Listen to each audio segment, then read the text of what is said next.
ઘણી વખત આપણે એવું માનીએ છીએ કે આપણા સગા સંબંધીઓ બધા જ આપણી સાથે છે.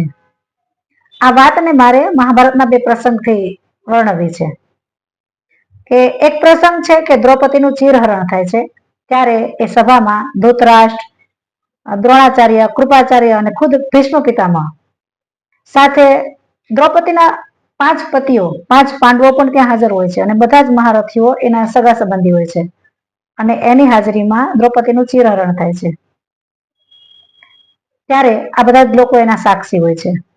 બીજો પ્રસંગ એવો છે કે જ્યારે કુરુક્ષેત્રના મેદાનમાં અર્જુન છે એ વચ્ચોવચ રથને લઈ જાય છે અને એના સામે પક્ષના બધા જ સગા સંબંધીઓને જોઈ અને કૃષ્ણને કહે છે કે હે કૃષ્ણ, આ સામે પક્ષના બધા જ મારા સગા છે, તો એની ઉપર હું હથિયાર કઈ રીતે ઉપાડું?